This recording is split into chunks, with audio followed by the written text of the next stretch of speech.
Fala galera, eu sou o Moa e chegamos a esse momento aqui no Rebodunk e pro amante de basquete. As finais da NBA 2022 começaram e no episódio de hoje do Rebodunk a gente vai falar tudo o que aconteceu aí nesse jogo 1 entre Boston Celtics e Golden State Warriors. Mas antes da gente começar o episódio, bora clicar no botão aqui embaixo, se inscrever para não perder nenhum episódio do Rebodunk. E a gente teve a primeira metade desse jogo 1 da final, digno de uma final da NBA, do que a gente espera. Disputadíssima, ponto a ponto. O Warriors aumentava um pouquinho a vantagem, o Celtics ia lá e encostava. E então, é isso que a gente quer ver na final, né? A gente não quer ver um time abrindo 15, 20, 25 pontos num jogo de final, não. A gente quer que vá ponto a ponto ali até o final, quer que vá até jogo 7, a gente quer ver mais basquete. Só pra você ter noção, no primeiro quarto, Stephen Curry fez 21 pontos. 21 pontos só no primeiro quarto, e desses 21 pontos... 6 bolas de 3 pontos, ele ficou 6 de 8 para 3 pontos nesse primeiro quarto. Então a gente já imaginou, se no primeiro quarto ele fez 6 bolas de 3, ele vai bater o recorde do próprio colega de equipe, do próprio outro Splash Brother, que é o Klay Thompson. O recorde dele são 14 bolas de 3 em um jogo da NBA.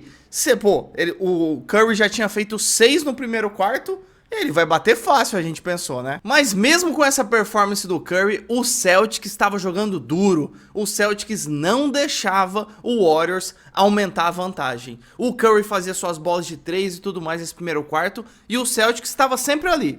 Fazia uma bolinha de 2, uma bolinha de 3, com o Smart começou bem. O Celtics estava sempre ali, ó, não deixando a vantagem ficar muito ampla pro Warriors. E aí, no segundo quarto, Stephen Curry foi do 80 pro 8. Ele fez 21 pontos no primeiro quarto. No segundo quarto ele não fez nenhum. Ele fez 0 pontos. Meu Deus do céu. Tudo aquilo que a gente falou agora há pouco. Ele vai bater o recorde do Klay Thompson. 21 pontos no primeiro quarto. No segundo quarto ele zerou. Só pra você ver como foi esse segundo quarto, o Daniel Theis. Você tá escutando bem o que eu tô falando. Daniel Theis fez uma cesta de 3 pontos. E não foi só uma cesta de 3 pontos. Ele fez uma cesta da zona morta. Quando aconteceu isso, eu falei, meu Deus do céu.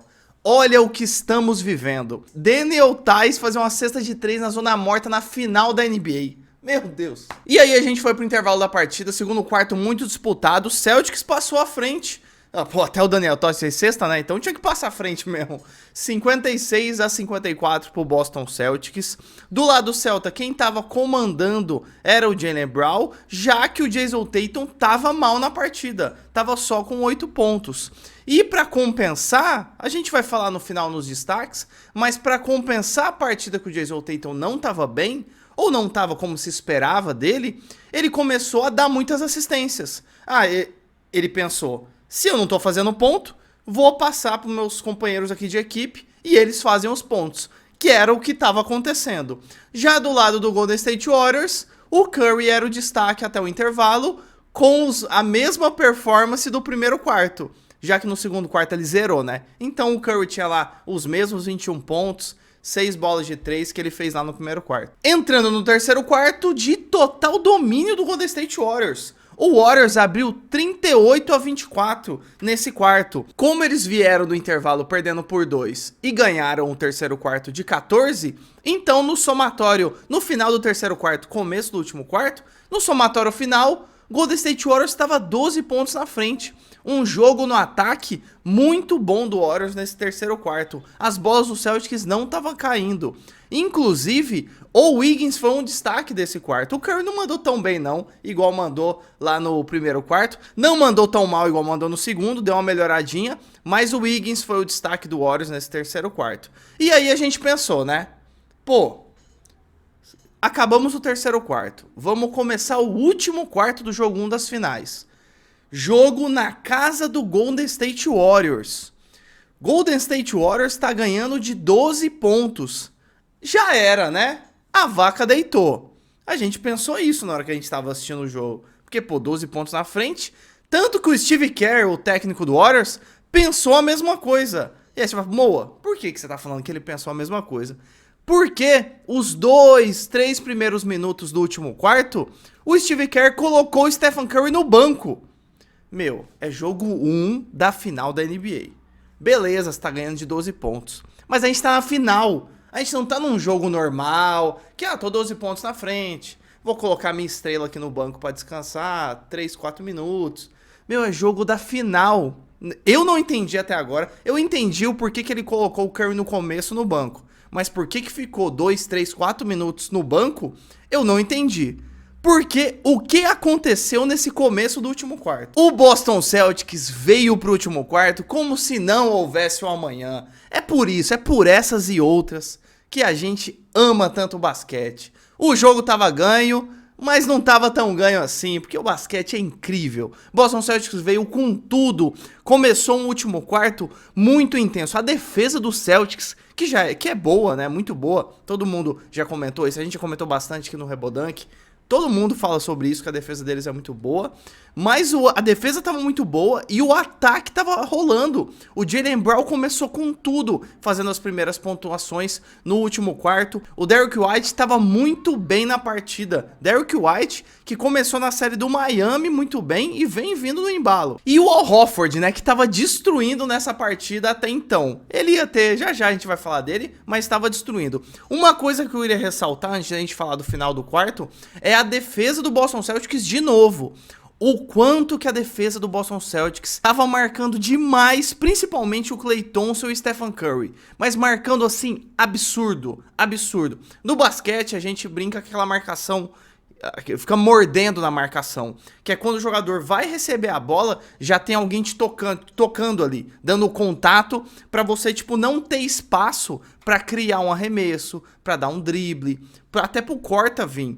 Até pra sair do corta é mais fácil quando você tá marcando muito próximo o outro jogador. É lógico que numa marcação não por zona, uma marcação individual, que aí você pega o jogador ali, uma marcação muito próxima. Então o Celtics estava marcando muito justo, muito pertinho ali, principalmente esses dois jogadores. Depois eles até fizeram isso no Wiggins, que o Wiggins teve que puxar um pouco a pontuação. Wiggins, o Poole quando entrava, até o Draymond Green tinha uns arremessos de 3 meio que livre, alguns livre, alguns mais ou menos, porque a bola não conseguia chegar no Curry e no Thompson. E quando chegava, vinha um marcador muito perto e às vezes dobrava a marcação. Então tava muito difícil. Olha só que doideira. O Celtics, uma defesa muito boa, e o Warriors, um ataque muito bom. A gente falou no episódio aqui do Rebodunk de preview dessas finais. Como que ia ser essa disputa?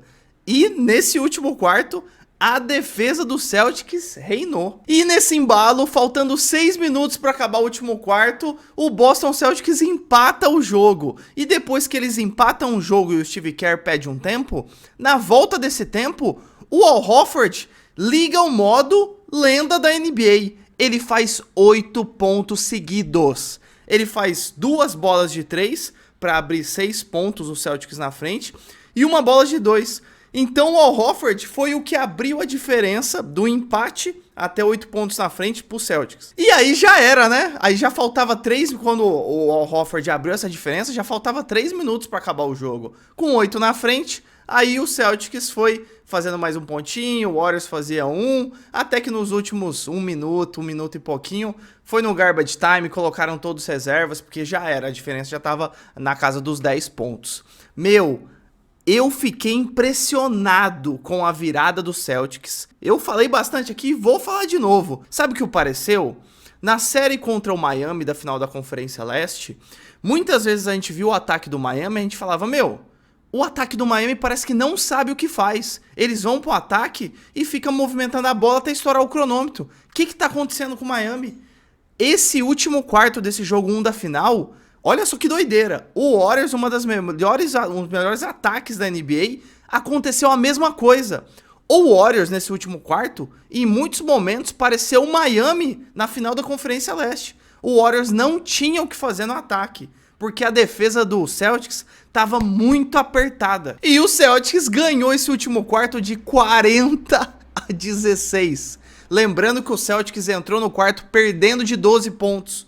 fez 40-16. O Celtics fez 9 bolas de 3. O Al Horford foi perfeito no último quarto. O Al Horford acertou todos os arremessos que ele deu no último quarto. E além disso, os rebotes defensivos do Celtics foram um absurdo. O Celtics dominou rebote defensivo. Que jogo, meus amigos. Que jogo lindo de basquete esse jogo 1 da final da NBA. E agora, bora falar os destaques aí nas pontuações das duas equipes nesse jogo 1. Bora começar com o aniversariante do dia. Hoje, dia 3 de junho, é aniversário do Al Horford. Ele tá fazendo 36 anos de idade e o Al Horford, o aniversário é dele, mas o presente foi pra gente.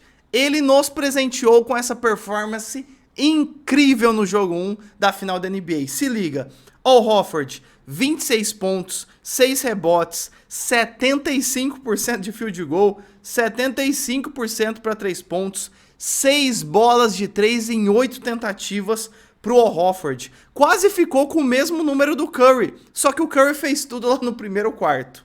Depois do Al Horford, a gente tem o Jaylen Brown, que jogou demais também. 24 pontos, 7 rebotes, 43% de field goal, 25% para 3. Não foi tão bem na linha de 3. Derrick White, que jogou muito também essa partida. 21 pontos, 54% de field goal, muito alto, 62% para 3 pontos. Ele fez 5 bolas de 3 em 8 tentativas. O White mandou muito. Marcus Smart, que também jogou bem na partida, 18 pontos, 63% de field goal, 57% para 3. O Smart fez 4 bolas de 3 na partida. Está vendo muitas cestas de 3 distribuídas entre jogadores diferentes no Celtics. Já lá do lado do Golden State Warriors, a gente já vai falar, mas foi o Curry e o Otto Porter Jr., praticamente os dois. E pra gente fechar o Celtics aqui, Jason Tatum, que não jogou bem essa partida. 12 pontos, 17% de field goal, 17% de field goal, foi péssimo. 20% para 3 pontos, péssimo também. Mas, como a gente falou lá no comecinho do episódio, já que o Jason Tatum, e isso ele fez na série contra o Miami também bastante, nos jogos que ele jogou mal. Já que o Jason Tatum tava mal, ele fez o quê? Muitas assistências. Isso é muito legal do Tatum. Ele não fica dominando o jogo pra ele mesmo ele estando mal. Eu tô mal, é lógico que eu vou tentar arremesso, mas eu vou distribuir mais o jogo. 13 assistências no jogo pro Jason Tatum. O Jason Tatum não costuma dar tanta assistência assim, não. Você que acompanha o Celtics e acompanha aqui os outros episódios do Rebodan que a gente tá fazendo nos playoffs. Ele não costuma dar tanta assistência. Mas, já que ele tava mal, assistência pros colegas de equipe aí. Muito legal isso do Tatum. E agora do lado do Warriors, Stephen Curry, 34 pontos, 48% de field goal, 50% para 3, bom aproveitamento. Ele fez 7 bolas de 3 em 14 tentativas, mas 6 delas foram lá no primeiro tempo. Depois, na segunda metade do jogo, ele fez só uma. Então, parou no primeiro quarto o Stephen Curry. O Wiggins fez 20 pontos, 53% de field goal. Klay Thompson, 15 pontos, 42% de field goal, 42% para 3 pontos. O Klay Thompson jogou bem na partida. Ele veio numa retomada, né? Desde a volta da lesão dele. Jogou bem sim. E o Otto Porter Jr., pra gente fechar, 12 pontos, 80% de field goal e 80% de 3, porque todas as cestas dele foram de 3 pontos. O Otto Porter fez 4 bolas de 3 em 5 tentativas. Jogou muito bem o Otto Porter. E pra gente fechar o episódio, eu queria dar uma prévia aí do que a gente pode esperar pro próximo jogo aí. E eu deixo aqui uma pergunta pra gente do Rebodan, aqui pra vocês aí. Será que esse DNA de campeão que a gente tanto falou e a gente tanto ouve falar do Warriors é uma fachada? A gente fala, Moa, por que você tá falando de faixa? O que é isso? Por que eu tô falando? Se liga, a última vez que o Warriors foi campeão com essa equipe, ou seja, o trio ali do Warriors, Splash Brothers, Klay Thompson, Curry e o Draymond Green, foi em 2015. Inclusive o Iguodala até voltou nessa partida que tava lá atrás. Foi em 2015. Em 2016 eles tomaram a virada, esse mesmo time, mais ou menos, só tô falando dessas estrelas. Tomaram a virada pro Cavs, de 3-1 na final e perderam de 4-3. Mas em 2017 e 18, que eles foram campeões, o Kevin Durant tava nessa equipe. Então já muda completamente com o Kevin Durant no seu time. Depois em 2019, que o Kevin Durant não tava, o Kevin Durant tava, só que ele tava machucado, então ele não jogou. e o Klay Thompson também não estava aqui machucado e não jogou, o Warriors perdeu contra o Raptors. Será que esse DNA campeão do Warriors, a gente não ficou meio iludido porque o Kevin Durant jogou 2, 3 anos aí no Warriors? Será que já era mesmo e eles vão perder pro Boston Celtics? Fica a pergunta aqui pra você responder nos comentários. Por quê? No jogo 2, o Warriors é obrigado a vencer esse jogo 2. Se o Warriors perder os 2 jogos em casa e for pra casa do Boston no jogo 3 com 2-0 pro Boston, aí, meus amigos, já era. A chance de tomar uma varrida... Olha só que doideira isso. O Warriors tomar uma varrida numa final vai ser grande. Então, agora a pressão tá toda, 100% nas costas do Warriors. Então, eles não são os experientes... Agora eles têm que colocar essa experiência em final em quadra mesmo. Tem que ganhar o jogo 2. Então é isso, galera. Já solta o dedo no like aqui se você gostou desse episódio do jogo 1 das finais da NBA. E claro, não se esqueça de clicar no botão aqui embaixo para ficar sempre ligado aí e não perder nenhum episódio do Rebodunk. Então é isso, valeu, falou!